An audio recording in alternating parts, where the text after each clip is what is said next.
ఎవరి సొత్తు కాదు. ఎవరైనా సరే వారి లోపల టాలెంట్ అంటే ప్రతిభ ఉంటే వారు ఏ రంగంలోనైనా రాణిస్తారన్నది మనకు అనేక మంది వారు సాధించిన విజయాల ద్వారా, వారు అందుకున్న అవార్డులు, రివార్డుల ద్వారా, వాళ్ళు సంపాదించిన పేరు ద్వారా సొసైటీలో ఎంతోమందిని చూస్తూ ఉంటాం.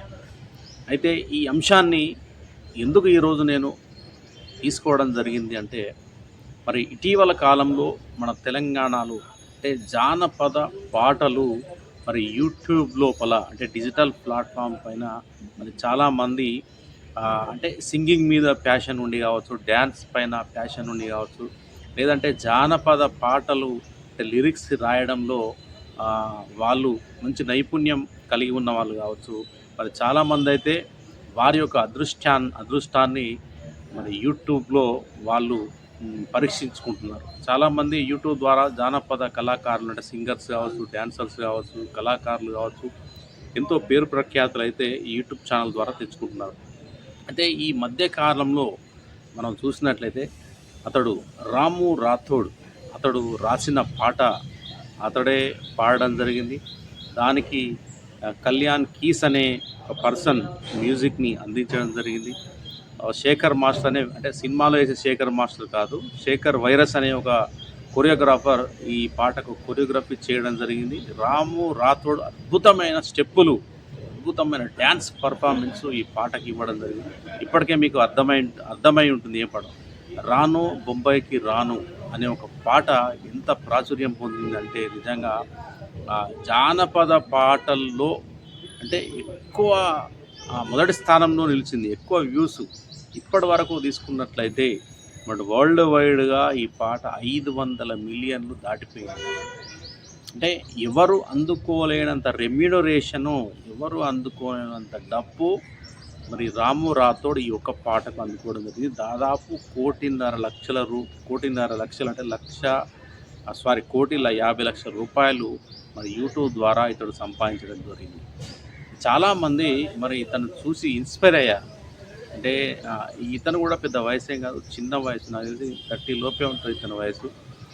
ఇతనితో పాటు చిందులేసింది అమ్మాయి, ప్రభా అనే అమ్మాయి చక్కగా డ్యాన్స్ చేసింది. నిజంగా ఈ పాట పాపులర్ కావడానికి కూడా కొన్ని సమయం కూడా ఇతనికి అనుకూలించింది. ఎట్లాగంటే మన తెలంగాణలో హైదరాబాద్లో ఏదైతే మిస్ వరల్డ్ ఈ సంబంధించిన పోటీలు అంటే హైదరాబాద్ వేదికగా మిస్ వరల్డ్ పోటీలు జరిగాయి.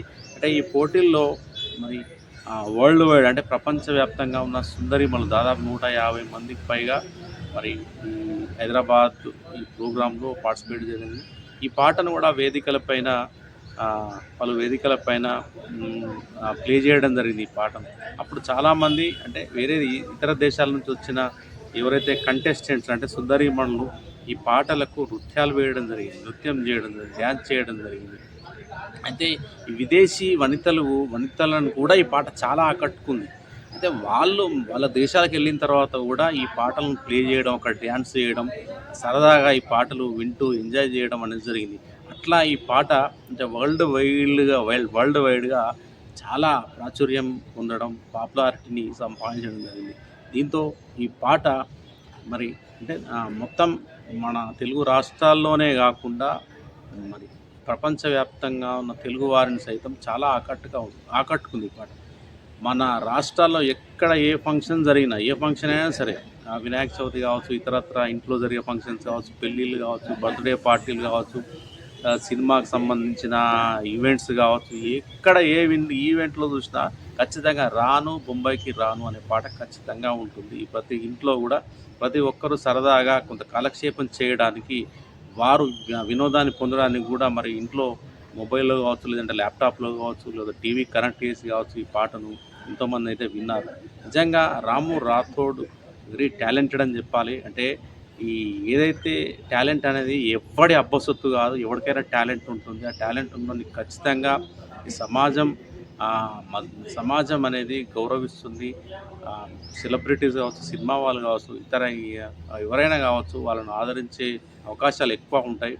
కాబట్టి రాము రాథోడ్ అనే పర్సన్ నిజంగా టాలెంటెడ్ అని చెప్పాలి. అద్భుతంగా పాట రాశాడు. అద్భుతంగా అతను డాన్సులు, స్టెప్పులు, పాట మలచిన విధానం కూడా బాగుంది. అంటే షూటింగ్ ఏదైతే దాన్ని షూట్ చేశారో పాటను, కొరియోగ్రఫీ కావచ్చు, ఎవ్రీథింగ్ కావచ్చు, ఆ లొకేషన్స్ కావచ్చు, డాన్సర్స్ కావచ్చు, ఈ పాట మొత్తానికి అల్టిమేట్‌గా అందరిని ఆకట్టుకుంది. యూత్ ఎక్కడ చూసినా ఈ పాటను దాదాపు ఈ ఈ పాట యూట్యూబ్‌లో మరి జనవరి 3న ఈ పాటను అప్లోడ్ చేయడం జరిగింది. దాదాపు 8 నెలలు గడిచిపోయింది. అసలు ఇది దాదాపు అప్లోడ్ చేసిన వెంటనే దాదాపు 85,00,000 వ్యూస్ రావడం జరిగింది. రాను రాను రాను రాను 400 మిలియన్లు దాటింది. ప్రస్తుతం 500 మిలియన్లు దాటి ఇంకా ఈ యొక్క వ్యూస్ అనేది పెరుగుతూ వస్తూ ఉన్నాయి.